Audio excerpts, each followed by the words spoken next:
Assalamualaikum warahmatullahi wabarakatuh. Perkenalkan saya Sinta Pratiwi, NIM 2012011018 dari kelas Agroteknologi 3B. Baiklah, di sini saya akan menjelaskan mengenai proses penyerapan air.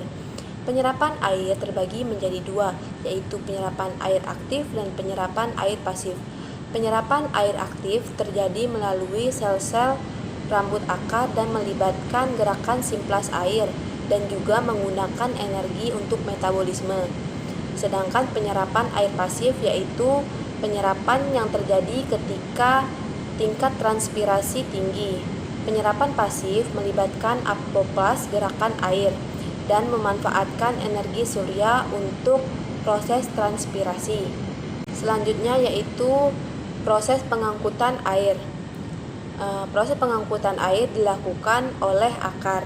Ada dua proses yang menyebabkan air dapat dikirim hingga sampai kepada daun. Yang pertama yaitu tekanan akar dan yang kedua yaitu tarikan transpirasi. Selanjutnya saya akan menjelaskan mekanisme transpirasi.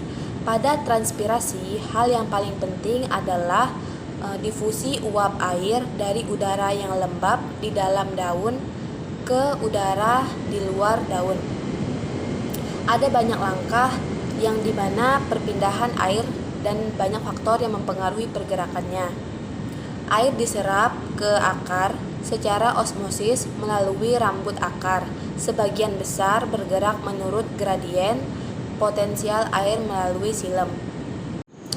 Air dalam pembuluh silem mengalami tekanan besar karena molekul air polar menyatu dalam kolom berlanjut akibat dari penguapan yang berlangsung di bagian atas. Sebagian besar ion bergerak melalui simplas dari epidermis akar ke silem dan kemudian ke atas melalui arus transportasi. Baiklah, selanjutnya nomor 2 yaitu skema perjalanan air dari tanah ke tumbuhan lalu ke udara.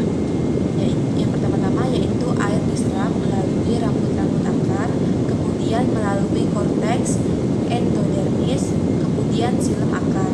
Kemudian penyerapan air dibagi menjadi dua, yaitu penyerapan air aktif dan pasif melalui pengangkutan intravaskuler dan ekstravaskuler. Setelah itu dilanjutkan dengan proses pengangkutan dan terjadi proses transpirasi, yaitu berkurangnya air dalam bentuk uap melalui stomata. Baiklah, yang terakhir saya akan menjelaskan mengapa tanaman menjadi kerdil dan terbatas pertumbuhannya pada kondisi lingkungan yang kekurangan air.